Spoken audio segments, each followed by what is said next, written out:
عرض سلام و ادب و احترام خدمت همه دوستان و همراهان عزیز. امیدوارم که حال همگی خوب باشه و سالم و سرحال باشید. در این جلسه چند تا نکته رو خدمتتون عرض میکنم و همینطور پاسخ سوالاتی که پای این ویدیو کامنت کردید رو هم جواب خواهم داد در حد اطلاعاتی که البته خودم دارم. قبل از اینکه بریم سراغ پاسخ سوالات و نکات، دوستان لطفاً توی کانال تلگرام جوین بشین. اینجا میتونین کلیک بکنین، پای همه ویدیوها هم لینک کانال تلگرام هست. البته آدرسش هم ادساین رادمر افیکس هست، چون که اطلاع رسانی ها از طریق کانال تلگرام انجام میشه. از این به بعد هم یک سری برنامه‌های جدید داریم که اضافه میشه به برنامه‌هایی که داشتیم تا الان، که از طریق کانال تلگرام اونها رو خدمتتون اطلاع رسانی خواهم کرد. کانال یوتیوبمون دوست دارم بیشتر فقط فایل‌های آموزشی اینجا قرار بگیره، مگر اینکه مجبور بشم یا نیاز باشه کمکی بکنه به دوستان که به جز مباحث آموزشی بخوام مطلب دیگه منتشر بکنم، حالا جنبه اطلاع رسانی داشته باشه یا هر چیز دیگه. پس لطفاً توی کانال تلگرام عضو بشین. امیدوارم که یادم بمونه توی جلسات بعدی هم اشاره بکنم به این نکته که همه دوستان در کانال تلگرام حضور داشته باشن. خب بریم سراغ سوالاتی که در این ویدیو پرسیدید. دوستان من اینجا فقط جواب سوالات رو میدم که ویدیو خیلی طولانی نشه. خیلی ممنون و سپاسگزارم از همه عزیزانی که همیشه لطف و محبتشون شامل حال من بوده و همیشه حامی و همراه بودن. دستبوس تک تک شما عزیزان هستم و ممنون از کامنت های محبت آمیز شما. فقط سوالات رو جواب بدیم که خیلی فایلمون طولانی نشه. دوست عزیزمون پرسیدن که لطفاً نحوه محاسبه سود و زیان بر اساس حجم لات و میکرو و مینی لات رو بیشتر توضیح بدید، مخصوصا در مورد معاملات اونس. اگه یک ویدیو جدا آموزش داده بشه عالی.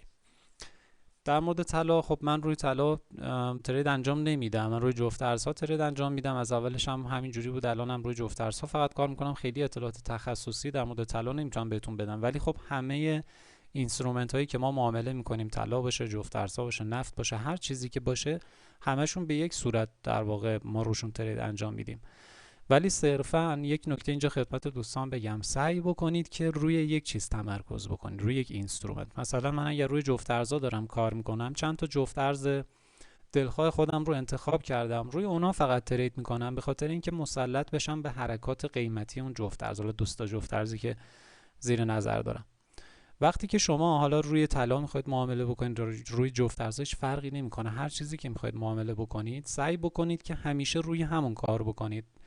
وقتی که شما روی مثلا طلا فقط دارید کار میکنید، روی جفت ارز مثلا دو تا جفت ارز، سه تا جفت ارز دارید کار میکنید، خیلی بهتر میتونید تشخیص بدید حرکات قیمتی رو و توقع داشته باشید که این جفت ارز خاص، این اینسترومنت خاص، این طلایی که من دارم روش معامله انجام میدم، یه همچین حرکات همچین رفتار قیمتی داره. احتمالاً اینجا قراره که این اتفاق بیفته، خیلی بیشتر این براتون جا میفته و خب قطعا این خیلی میتونه کمک بکنه به بحث ترید کردنتون. اما جواب دوست عزیزم، جواب سوالشون، نحوه محاسبه سود و زیان رو در جلسات متاتریدر و جلسه مدیریت سرمایه خدمتتون توضیح دادم، اما اینجا یه جواب کوتاه بهتون بدم که جواب سوالتون رو بگیرید. دوستان لطفاً دقت داشته باشید. جلسات متاتریدر و مدیریت سرمایه بسیار هم مهمن، هم اینکه خب ابزار کار ماست متاتریدر، بعد بهش مسلط باشید، باش راحت باشید، یعنی خیلی سریع بتونید معامله باز بکنید، ببندید، مدیریت بکنید، معامله رو استاپ لاس یا تیک پروفیت رو جابجا بکنید، حجم معامله رو کم یا زیاد بکنید. همینا رو خدمتتون توضیح دادم و بتونید سریع این کار رو انجام بدید. علل خصوص با برنامه‌ای که در آینده داریم، فکر می‌کنم برای دوستانی که بخوان همراه ما باشن خیلی نیازه که این اتفاق بیفته، خیلی سریع بتونن کار بکنن با متاتریدر. البته سخت هم نیست که، واقعا چیز سختی نداره، اما لطفاً به این موارد مسلط بشید. و همینطور عرضم به حضور شما که نکته که خواستم بگم چی، در تایم فریم های پایین تر، مثل من که روی 5 دقیقه کار میکنم، شما باید بتونید خیلی سریع تصمیم بگیرید، یعنی خیلی سریع بتونید حجم معاملاتیتون رو انتخاب بکنید، درست استاپ لاستون رو بدونید که چقدر، معاملاتون رو بتونید سریع در لحظه باز بکنید، ببندید، تغییر بدید. همه اینا برای کسایی که میخوان اسکلپ بکنن، برای کسایی که میخوان در تایم فریم پایینتر کار بکنن، این واقعا واجبه. پس سعی بکنید که روی متاتریدر اگر دمو هستید یا لایو هستید زیاد تمرین بکنید که خیلی راحت این کار رو انجام بدید. نحوه محاسبه سود و زیان بر اساس حجم لات، و ببینید محاسبه سود و زیان بر اساس این میکرولات و مینی لات و اینها نیست. اینا یه سری اصطلاحاتی هستن که واقعا خیلی هم کاربرد ندارم، ما کاری با این قضایا نداریم. ما فقط یک لات استاندارد رو بدونیم مدل $100,000 هست، همین برای ما کفایت میکنه. با کلمات میکرو و مینی لات و اینها خیلی ما سر و کار نداریم. محاسبه سود و زیان هم بر اساس حجم معامله است. اجازه بدید که متاتریدر رو باز بکنم و اونجا خدمتتون توضیح بدم که شفافتر باشه. خب البته الان بازار تعطیل، من نمیتونم معامله باز بکنم، اما گزینه نیو اوردر هست. ببین دوستان، من اینجا یک خط روندی رو دارم. شما طبق هر استراتژی که میخواید کار بکنید به همین صورته. من منتظر هستم که مثلا روی این خط روند من برگرده بشینه. اینجا میام کندل ها رو بررسی میکنم. یک الگوی کندلی خوب باید داشته باشم، یک کندل سیگنال و الگوی کندلی خوب که کامل شده باشه، که در جلسات آموزشی الگوی کندلی اونا رو خدمتتون توضیح دادم. وقتی که الگوی من کامل شد و فرض میکنم که مثلا تا اینجا کندل من حرکت کرد اومده بالا، اینجا من مطمئن میشم که باید یک پوزیشن بای باز بکنم. خب حالا چی کار میکنم؟ عذرخواهی میکنم. اول قبل از باز کردن معامله من بدونم که چقدر باید استاپ لاس باید بذارم. مثلا اگر اینجا قرار هست من یک معامله بای باز بکنم، استاپ لاسم رو چند پیپ پایینتر از خط روندم قرار میدم تا خط روند رو توسط این ابزار یا توسط ابزار اینفولاین در تریدینگ ویو اندازه میگیرم. ببینید اینجا 3 تا عدد رو من داده. عدد اول که 0 هست تعداد کندل هاست که اگر جابجا بکنم میبینید تعداد کندل ها رو از این نقطه شروع تا هر نقطه‌ای که من بخوام به من نشون میده. عدد دوم که عدد 57 هست مقدار پیپی هست که فاصله داره از این نقطه تا روی خط روندی که من مشخص کردم، که بر اساس پیپته، اما در تریدینگ ویو بر اساس پیپ هست. ما هم بر اساس پیپ کار میکنیم، ما با پیپت کاری نداریم. این عدد باید تقسیم بر 10 بشه، یعنی 57 تقسیم بر 10 میشه 57 دهم پیپ فاصله داره تا این نقطه. و عدد سوم هم قیمت رو در این نقطه به من نشون میده که 93.160 است. عدد آخر هم کاری نداریم، 93.16. خب استاپ لاس من 3 یا 4 پیپ، بهتر 4 پیپ باشه، پایینتر از این خط روند استاپ لاس خودم رو قرار میدم، یعنی 57 هم تقریبا 6 پیپ. 4 پیپ هم اضافه 10 پیپ من بعد استاپ لاس بذارم. میام روی عدد 10 پیپ نگهش میدارم. حالا مثلا اینجا 10.4 هست، حالا فرض میکنیم 10 پیپ. عددش رو داره به من نشون میده. عددش چقدر؟ اینجا روی عدد 93.11 قیمت 93.11 قرار داره که در اینجا من بعد استاپ لاس خودم رو بذارم. حد سود خودم رو هم با توجه به مواردی که خدمتتون توضیح دادم. حالا مثلا ما اینجا یک سطح مقاومتی داریم، من میتونم اینجا مثلا بیام و تیک پروفیت خودم رو قرار بدم که 14 پیپ 14.6 پیپ بالاتر هست. عددش هم 93.36. حالا برای اینکه اینا رو قرار بدم، معامله‌مو که باز کردم در این قسمت، البته من الان نمیتونم چون بازار بسته است نمیتونم معامله باز بکنم. در قسمت استاپ لاس اینجا روی عدد یک دبل کلیک بکنید، عدد استاپ لاس رو اونجا وارد میکنید. عدد تیک پروفیت رو هم به همین صورت دبل کلیک بکنید، تیک پروفیت رو هم اونجا وارد میکنید. حالا اگر استاپ لاس یا تیک پروفیت شما بخوره که اتوماتیک بسته میشه. اگر هم خودتون پای چارت هستید میتونید که مثل خودم من همیشه پای چارتم، خیلی کم پیش میاد که بخوام تیک پروفیت بذارم، یا اگرم بذارم اجازه بدم که به تیک پروفیت برسه. خودم اینجا وقتی که معامله باز میشه یه ضرب در یا ضرب در رو بزنید، معاملات شما در هر قیمتی که باشه بسته میشه، حالا چه توی سود باشه چه توی ضرر باشه. حالا سوال دوست عزیزمون، گفتن که چقدر سود یا زیان، محاسبه سود یا زیان بر اساس حجمی که شما انتخاب میکنید. وقتی من استاپ لاسم رو میدونم چقدره، بر اساس مدیریت سرمایه که در جلسه مدیریت سرمایه رو خدمتتون توضیح دادم، میام حجم یا والیوم خودم رو محاسبه میکنم که چقدره. فرض میگیریم که در این معامله مثلا 500 میشه حجم معاملاتی من به عنوان مثال. خب حالا سود یا زیان من چقدر میشه؟ میشه 10 برابر این عدد به ازای هر پیپ حرکت بازار. اینجا 500 10 برابرش بکنم میشه نیم دلار. این نیم دلار چجوری تاثیر میذاره؟ من معامله‌ام رو اگر اینجا باز کرده باشم، هر پیپ که بازار به سمت بالا یا حرکت بکنه من نیم دلار سود یا ضرر میکنم. مثلا 10 پیپ اگر بره بالا، من به اندازه 10 پیپ سود میکنم. هر پیپ من میشه نیم دلار. 10 تا نیم دلار 5 دلار من سود میکنم. اگه 10 دلار بیاد پایین، 10 پیپ بیاد پایین و استاپ لاس من رو بزنه، 10 پیپ من ضرر کردم. هر پیپ من معادل نیم دلاره، 10 برابر این چیزی که اینجاست. 10 تا نیم دلار میشه 5 دلار من ضرر کردم. محاسبه سود و زیان هم بر این اساس. مثلا اینجا اگر من حجم 1 لات رو انتخاب بکنم، اونجا 500 لات بود، الان کردمش 1 لات، 10 برابر میشه 10 دلار.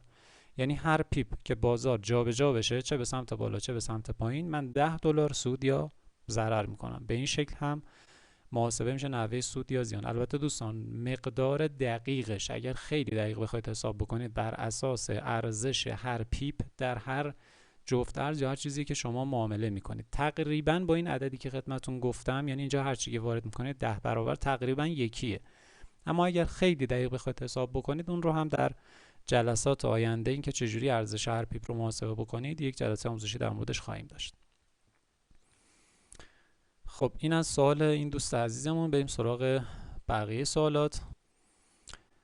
در مورد طلا هم عرض کردم خدمتون همه چیز به یک شکل، همه چیز به یک صورت انجام میشه، هیچ فرقی با هم دیگه ندارن. دوستان طلا هم درسته که حرکات قیمتیش بزرگه، اما در هر چیزی که شما میخواید معامله بکنید در هر دو طرف این داره اعمال میشه. سود بزرگه، خب ضرر هم بزرگ میشه، این رو هم در نظر بگیرید.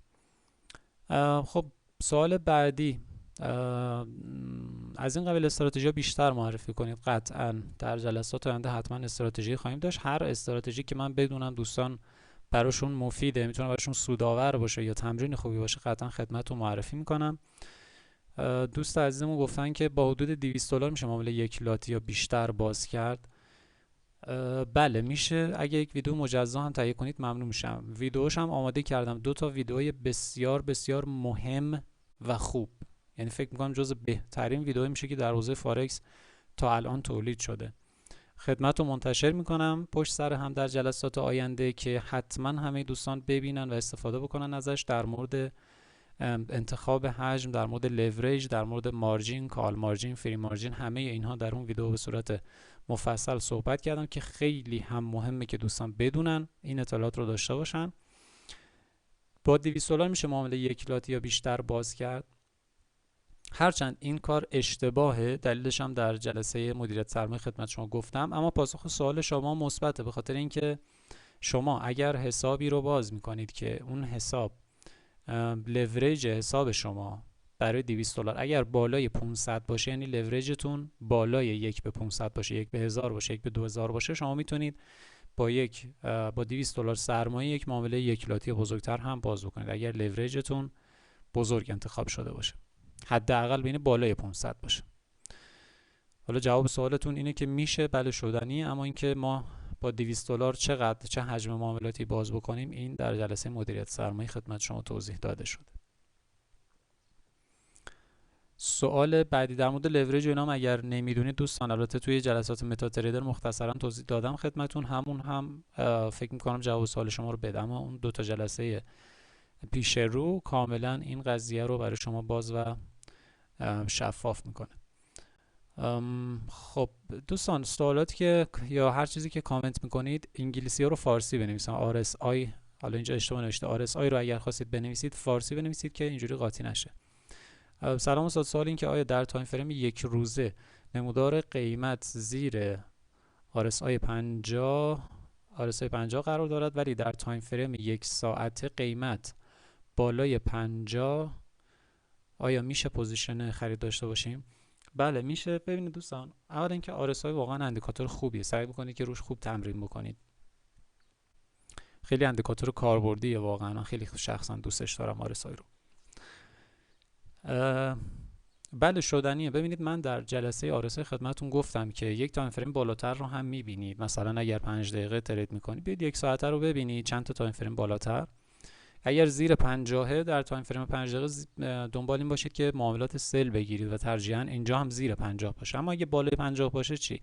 دوستان هر نوع معامله‌ای بدون توجه به RSI میشه انجام بشه. من خودم شخصا اینجوری معامله میکنم، یعنی خودم این نکته‌ای که خدمتتون گفتم که بهتر این کارو بکنید اصلا رعایت نمیکنم. چرا؟ چون که اولویت با نمودار قیمت ماست، اولویت با این نمودار قیمته، اولویت با RSI نیست، به خاطر اینکه تمام اندیکاتورها بر اساس این نمودار دارن شکل خودشون رو میگیرن، برعکسش نیست. یعنی این حرکات قیمتی من اصلا کاری به RSI نداره، بر اساس RSI نیست، RSI بر اساس این داره تشکیل میشه. به همین خاطر اولویت همیشه با نموداره، با خطوط روند، خطوط و سطوح حمایت و مقاومت، با این هاست. اولویت همیشه با این هاست. یعنی اگر من دارم میبینم که مثلا RSI 1 ساعته بالای 50، RSI 5 دقیقه زیر 50، من بیام یک معامله با یا سل باز بکنم، من هر دوی این کارا رو انجام میدم، هیچ فرقی بالا من نداره. من چارت رو نگاه میکنم، اگر موقعیت معاملاتی خوبی به من بده من ورود میکنم، حالا از طریق RSI یک سری چیزای دیگه مثل واگرایی ها رو میام بررسی میکنم. بنابراین اولویت همیشه با این نسخه، کلا اندیکاتورها به این صورت هستن دوستان، اندیکاتورها همیشه در اولویت بعدی قرار دارن و تایید میکنن اینکه بهتره که ما وارد معامله بشیم یا نشیم. در حد یک تاییدی به ما کمک میکنه، کمک خوب و بزرگی ها، استفاده بکنید ازشون، ولی اولویت همیشه با چارت و تحلیل تکنیکال با پرایس اکشن هست. خب من نظرات بقیه رو خوندم. اگر صلاح میدونید روی معاملات اونس برای کسی که تازه کاره سرمایه 200 دلاری داره، برید نمودار لایو تحلیل کنید، یک معامله دمو باز کنید، میزان حجم و سود و ضرر رو بزنید و تا فیلم قطع بشه و معامله نهایی بشه. من احساس میکنم که دوستان یه خورده هنوز مسلط نشدن به متا تریدر و همینطور بحث مدیریت سرمایه، چون واقعا چیز خاصی نداره. ببین من الان یک معامله لایف هم برای شما باز بکنم، دقیقاً همینا رو دارم خدمتتون توضیح میدم دیگه. البته طلا رو که من خدمتتون عرض کردم، من روی طلا معاملاتم رو انجام نمیدم، ولی فرقی نمیکنه شما بخواید روی طلا معامله بکنید، شما تشریف میبرید طبق آموزشایی که خدمتتون دادم، الگوی کندلی رو باید بدونید، تحلیل تکنیکال تمام ویدیوهاشو باید ببینید، مدیریت سرمایه و هر ویدئویی که تا الان منتشر شده و از این بعد منتشر میشه، طبق همه اینا من خودم از تمام این فاکتورها دارم استفاده میکنم. یعنی این نیست که من بگم که مثلا الگوی کندلی رو یا خطوط روند و حمایت و مقاومت رو خدمت شما توضیح دادم، خودم استفاده نمیکنم، خودم از همینا واقعا دارم استفاده میکنم و جلساتی که در آینده منتشر میشه دقیقاً طبق همون شما میاد تحلیل خودتون رو انجام میدید، معاملاتون رو باز میکنید، مقدار سود و زیان هم که به یک صورت هست دیگه، حالا یا اینکه شما مثل من پای چارت هستین، سودتون رو منتظرین به یک قیمتی برسه و خودتون معامله رو میبندید، یا اینکه پای چارت نیستید، تیک پروفیت میذارید و تیک پروفیت شما بخوره به صورت اتوماتیک بسته میشه. خیلی چیز واقعا ناگفته ای نیست که حالا من بخوام یک لایوی رو داشته باشم که اینا رو خدمتتون توضیح بدم. حالا جلوترم یک معامله رو دوباره با هم دیگه بررسی میکنیم که این مورد هم براتون بیشتر برطرف بشه. از اینجا شروع میشه. اندیکاتوری که گفته میشه در چه تایم فریمی بهتر جواب میدن، روش تاکید بکنید. تایم فریم مناسب معاملات اونس رو هم بگید.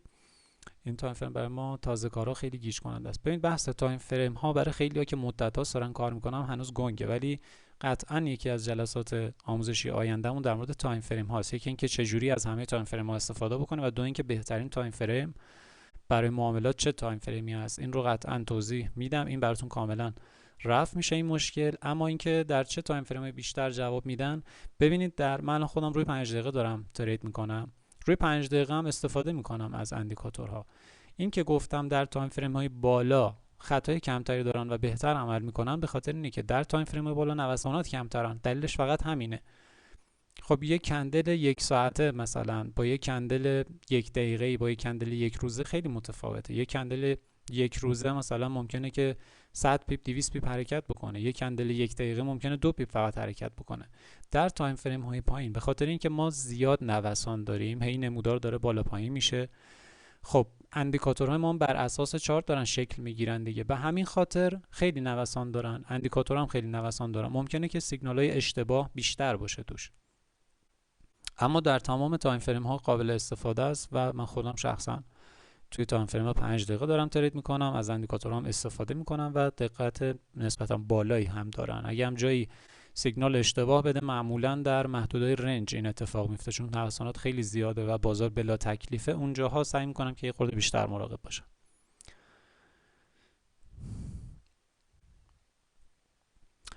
آیا اندیکاتور حجم زودتر از اندیکاتور قیمت حرکت میکند و بهترین اندیکاتور حجم کدام است؟ اجازه بدید بریم روی چارت من این نکته رو خدمتتون بگم. البته من خودم به شخصه از اندیکاتور حجم هیچ استفاده نکردم تا الان و الان هم استفاده نمی کنم، ولی هستن تریدرهایی که از اندیکاتورهای حجم هم کمک میگیرن. خیلی هم نمیشناسم، چند تاشون رو فقط قبلا بررسی کرده بودم، دیدم که خیلی چیز خاصی ندارن دیگه، کلا استفاده نکردم ازشون. یه سوال تو این بود که آیا زودتر اندیکاتور حجم در واقع حرکت خودش رو نشون میده؟ اولا که اندیکاتور حجم و قیمت خب دو تا چیز کاملا متفاوتن. من اینجا اگر یک اندیکاتور حجم والیوم باز بکنم که دیگه معروف ترین اندیکاتور حجم هست، خب ببینید اندیکاتور حجم اسمش با خودشه، حجم معاملات رو در هر نقطه به ما نشون میده. یعنی نقدینگی که وارد بازار شده، پوزیشن هایی که باز شده با حجم های معاملاتی بالا، حجم معاملات رو داره به ما نشون میده. اندیکاتور قیمت، حالا نمیدونم منظورتون خود این چارت بوده احتمالاً، یا اندیکاتورهای مثل RSI یا مومنتوم یا استوکاستیک یا اینا رو منظورتون هست. خب اون اندیکاتورها شتاب حرکت، مومنتوم حرکت، قدرت حرکت رو به ما نشون میدن. این اندیکاتور حجم معاملات رو داره نشون میده. دو تا چیز متفاوت از هم هستن، اما هیچ کدوم سرعت بیشتری ندارن. کلا اندیکاتورها به خاطر اینکه شکلشون بر اساس چارت تعیین میشه، به همین خاطر خب یه مقدار دیلی دارن دیگه. یعنی همین اندیکاتور حجمی هم که شما اینجا دارید میبینید، مثلا این ستون بلند، خب ما الان توی تایم فریم 5 دقیقه هستیم، روی این کندل این ستون حجم بلند رو ما اینجا داریم. خب از اولش که انقدر بلند نبوده، از همین پایین، از همین کف شروع میشه، در پایان 5 دقیقه انقدر رفته بالا. چرا؟ چون که کلا چارت ما، نمودار قیمت ما بر اساس عرضه و تقاضا داره شکل میگیره دیگه، تمامش بر اساس عرضه و تقاضاست. در این کندل حجم معاملاتی معامله‌گرانی که پوزیشن سل باز کردن زیاد بوده، این اندیکاتور هم ستون بلندتری رو مثلا به نسبت اینجا تشکیل داد. البته از روی چارت هم میشه نسبتا تشخیص داد. وقتی که من میبینم اینجا اینقدر کندل ها کوچیک هستن، خب معموله مشخص حجم معاملاتی زیاد نبوده دیگه، بازار بلا تکلیفه. و وقتی یک کندل اینقدر بزرگ، یعنی حجم معاملاتی زیادی و نقدینگی زیادی یه دفعه وارد بازار شده و حالا در پوزیشن بای در این کندل که اینقدر حجم افزایش پیدا کرده. البته میتونه توی سل باشه، میتونه مثلا در اینجا حجم معاملاتی کندل ما سبزه، ولی خب خیلی ها مثلا اینجا به یک مقاومتی برخورد کرده، خیلی پوزیشن سل گرفته باشن. به هر حال حجم معاملات بالاست. اما خیلی من استفاده نمی کنم، این اصلا استفاده نمی کنم از اندیکاتور حجم. اندیکاتورهای معروف حجم رو هم خب معروف ترینش که همینه. یک اندیکاتور هم که فکر میکنن کسانی که حجم کار میکنن ازش استفاده میکنن، اگر درست یادم مونده باشه اسمش فیکست رنج، فکر کنم فیکس، بله همینه، فیکس رنج. اینه بهتون بگم که حالا خیلی هم چیز خاصی نیست. یعنی ببینید مثلا این اندیکاتور فیکس رنج که از اندیکاتورهای حجم هست، میبینید که والیوم پروفایل نوشته، یک خط رو به ما میده. حالا من خیلی با این اندیکاتور کار نکردم که برم توی تنظیماتش، فقط در این حد که ببینم چی کار داره میکنه، چه چیزی رو داره به ما نشون میده. در این دوره زمانی که برای ما مشخص است، اومده یک خطی رو به ما داده که میبینید مقاومت‌های خوبی رو هم اینجا، یک مقاومت خوب بوده اینجا مقاومت کرده، حالا تبدیل به حمایت شده، میتونه کمک کننده باشه، اما چیز خاصی نیست. ببینید دوستان، از اینجا در این محدوده من دارم میبینم خودم یک سطح مهمه، یک سطح حمایت و مقاومت اینجا رسم بکنم، دقیقا همین کار رو داره برای من انجام میده. یعنی میخوام بهتون بگم که خیلی چیز خاصی به ما نشون نمیده که ما بگیم حالا این یه چیزی رو داره به ما نشون میده که خود چارت من نمیتونه به من نشون بده. نه، اگر بررسی بکنید هر اندیکاتور حجمی هم که حالا خودتون احتمالاً باهاش آشنا هستید، برید و خطوط حمایت و مقاومت، خطوط روند، اینا رو رسم بکنید، ببینید که همون کار رو داره انجام میده. خیلی چیز خاصی برای ما نداره که بگیم حالا ما اگر این رو داشته باشیم یه اطلاعات خیلی گسترده‌ای داریم که اگه نباشه ما اون اطلاعات رو نداشته باشیم. نه، واقعا خیلی هم چیز خاصی نیست. ولی خب من خیلی با اندیکاتورهای حجم کار نکردم و آشنا هم نیستم. اینم حالا اتفاقی یادم مونده بود. خب بریم سراغ سوال بعدی. آیا بروکری است که بشود رمز ارز رو مستقیم به خودش ارسال کرد بدون واسطه؟ با تشکر.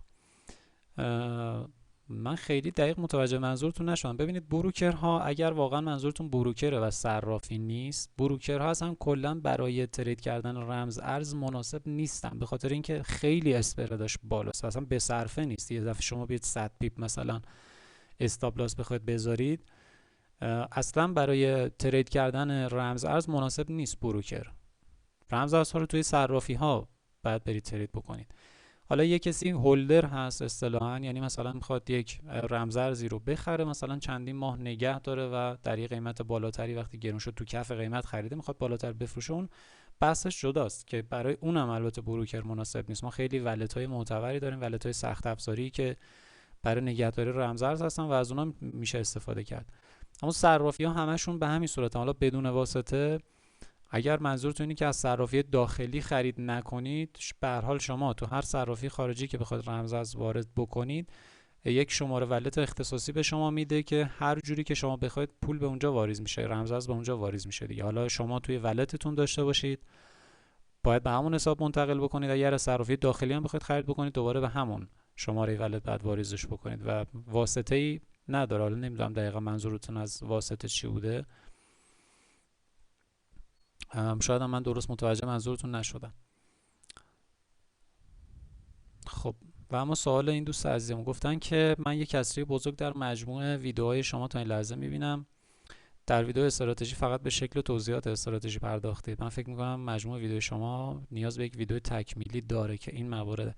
البته در مورد استراتژی یک ویدیو تکمیلی سعی میکنم بسازم که کاملتر بکنم اون رو، هرچند خیلی بیشتر از یعنی بیشتر هدفم این بوده که شما بدونید یک استراتژی معاملاتی به چه شکلی هست. چون دوستان ببینید، من ویدیو تکمیلی هم براش میسازم، استراتژی هم استراتژی خوبی، اما خیلی دلم میخواد که هر کسی خودش برای خودش بتونه یک استراتژی معاملاتی، یک ستاپ معاملاتی برای خودش بچینه، که در جلسات آینده به اینها هم خواهیم رسید که وقتی که آموزش‌های خورده کامل بشه که حالا چجوری یه شخص بیاد و برای خودش یک ستاپ معاملاتی، یک استراتژی معاملاتی مخصوص خودش بسازه. چون این خیلی بهتر از اینه که بخوایم از استراتژی دیگران استفاده بکنیم. اینکه یک استراتژی سودآور باشه ما هم یاد بگیریم استفاده کنیم بد نیست، اما استراتژی که خودتون میچینید خیلی بهتره، چون بر اساس شخصیت خودتون و خیلی چیزای دیگه که حالا به وقتش خدمتتون میگم اون رو میاد و طراحی میکنید و قطعاً برای شما خیلی بازدهی بیشتری خواهد داشت. یک گفتن وصل و کانکت شدن از لایت فارکس به متاتریدر 4 در جلسات بروکرها و متاتریدر خدمتتون عرض کردم. ما وقتی که کارامون رو انجام دادیم اصلا با بروکر دیگه کاری نداریم. ما توی بروکر ثبت نام، احراز هویت، واریز و برداشت رو انجام میدیم و احتمالاً اگر نیاز به پشتیبانی باشه و همینطور افتتاح حساب. یعنی این 5 تا کار دیگه، بیشتر از این ما چیزی توی بروکر کاری توی بروکر انجام نمیدیم. افتتاح حساب میکنیم و وریفای میکنیم حسابمون رو، یک حساب معاملاتی باز میکنیم، چه دمو باشه و چه لایو باشه. اطلاعات اون حساب برای ما ایمیل میشه، از داخل بروکر متاتریدر رو دانلود میکنیم، روی کامپیوتر یا گوشیمون نصبش میکنیم. البته توی گوشی دیگه نیاز به بروکر نیست، از داخل همون فروشگاه گوشی میتونید دانلود بکنید. ولی روی لپتاپ باشه از بروکر متاتریدرش رو دانلود میکنیم، فقط یه فیلتر شکن نیاز داریم. متاتریدر یک برنامه است دیگه، نصب میشه. اطلاعات حسابی که باز کردیم در بروکر برای ما ایمیل شده، یوزرنیم و پسورد، اون رو میایم در متاتریدر وارد میکنیم، کانکت میشیم به اون حساب. حالا اگه خواستیم بریم یه حساب دیگه بسازیم، مجددا اطلاعاتش برای ما ارسال میشه، میریم از قسمتی که خدمتتون توضیح دادم در جلسات متاتریدر اطلاعات اون حساب رو وارد میکنه، متصل میشیم به یه حساب دیگه. وقتی که ما به حساب متصل هستیم دیگه متاتریدر میشه برای ما یه برنامه‌ای که همیشه به اون حساب متصله. ما دیگه نیاز نیست بریم توی لایت فارکس و اونجا کانکت بشیم مثلا به متاتریدر. نه، ما از قبل کانکت شدیم، متاتریدر رو باز میکنیم و به حساب معاملاتی خودمون متصل هستیم همیشه، مگه اینکه خودمون خارج بشیم از حساب معاملاتی و دیگه با لایت فارکس یا بروکر دیگه هیچ کاری ما نداریم. صرفاً جهت اون مواردی که خدمتتون گفتم. تحلیل استراتژی روی تریدینگ ویو در همان لحظه دریافت سیگنال به صورت لایو یا در گذشته بازار رفتن به متاتریدر و سفارش گذاری با توجه به 2 برابر بودن سود به ضرر. این هم فکر میکنم سوال این دوستمون هم مثل سوال قبلی بود که خدمتون گفتم دیگه. استراتژی رو که باش آشنا هستید، زمانی که سیگنال ورود رو به ما داد به همین شکلی که خدمتون گفتم ما باید استاپ لاس رو بدونیم چقدره، بر اساس مدیریت سرمایه حجم معاملاتیمون رو بیام انتخاب بکنیم، در نقطه ورود میکنیم و همین دیگه استاپ لاس و تیک پروفیتمون رو هم قرار میدیم. مقدار تیک پروفیت هم که 2 برابر سود به ضرر هست. حالا یا اینکه شما تیک پروفیت رو قرار میدید در متاتریدر خودش بسته میشه، یا اینکه پای چارت هستید و حالا دوست دارید در جایی که خودتون میخواید اون رو ببندید که با یک ضرب در بسته میشه. عدد قیمت استاپ و تیپی رو که میخوام سفارش گذاری کنم چطوری به دست میاریم؟ اینم خدمتتون گفتم، توی متاتریدر گفتم، توی تریدینگ ویو هم به همین صورت. ببینید مثلا از طریق این قسمت ابزار اینفو لاین، این ابزار من میام و مثلا اینجا میخوام معامله بای خودم رو باز بکنم. وقتی که بای رو باز بکنم مثلا استاپ لاس رو چند پی پایینتر از این کف قبلی میخوام بذارم. این که کجا استاپ لاس قرار داده بشه خب تحلیل تکنیکال دیگه، خدمتتون توضیح دادم که به چه صورت هست. ولی عددش رو هم خدمتون گفتم دیگه، عددش رو همینجا هم که الان من گذاشتم. البته اجازه بدید که این ویدیو رو من بزرگترش بکنم صفحه. خب عددش رو هم که زمانی که از این ابزار استفاده میکنم تا اینجا میشه چقدر؟ اینجا عددش رو نوشته 5.6 پیپ، حالا 6 پیپ و 3 پیپ هم من بیشتر میذارم، 4 پیپ بیشتر میذارم، میشه 10 پیپ. اگر این رو بکشم به سمت پایین تا برسه به 10 پیپ، اینجا برسه به 10 پیپ، ببینید عددش رو اینجا نوشته. اگر این رو بکشم بیارم اینجا، ببینید این رو جابجا میکنم، عدد قیمت اینجا هست دیگه. این عدد رو باید وارد بکنم در قسمت استاپ لاس، میارمش روی 10 پیپ اینجا. ببین الان روی 10/2 پیپه، عددش چنده؟ 1.0786. این عدد میشه عدد استاپ لاس من. تیک پروفیت هم به همین صورت دیگه. حالا اگه 2 برابر باشه میشه 20 پیپ مثلا، 20 پیپ من میشه اینجا. عددش رو سمت راست میتونید ببینید 1.0817. اینم از به دست آوردن عددش توی متاتریدر هم که خدمتون گفتم به چه صورت. خب برگردیم به سوالات. ببینید در مورد سیگنال هم خب ما روی خط روی مووینگ زرد که کندل ها می نشست وارد معامله می شدیم. حالا بهتره که صبر بکنید یه الگوی کندلی هم اونجا ببینید دیگه. ببینید دوستان یه نکته رو خدمتتون بگم، کسانی که در تایم فریم پایین مثل من تو تایم فریم 5 دقیقه کار میکنن یا اسکلپ کار میکنن، باید خیلی مسلط باشن به تحلیل و متاتریدر، یعنی سرعتشون باید بالا باشه، چون در تایم فریم های پایین در لحظه شما باید تصمیم بگیرید. یعنی مثلا یک کندل که داره تموم میشه، یک الگوی کندلی مثلا برای من ممکنه که شکل بگیره، من از مثلا حداقل 1 دقیقه قبلش باید مقدار استاپ لاس هم رو محاسبه بکنم، مقدار تیک پروفیت هم رو محاسبه بکنم. همین رو باید بدونم. به محض اینکه کندل بسته شد در همون لحظه من باید ورود کنم به معامله. بنابراین سعی بکنید که یه خورده بیشتر تمرین بکنید روی متاتریدر که به این قضیه مسلط بشید. به زودی هم عرض کردم خدمتتون که نیاز خواهیم داشت به این موارد. عدد استاپ و تی پی رو که میخوایم سفارش گذاری تایپ کنیم چگونه به دست میاریم که الان خدمتتون گفتم. اگر $200 وارد این بازار کردم، با هر پوزیشن چقدر از سرمایه من درگیر میشه.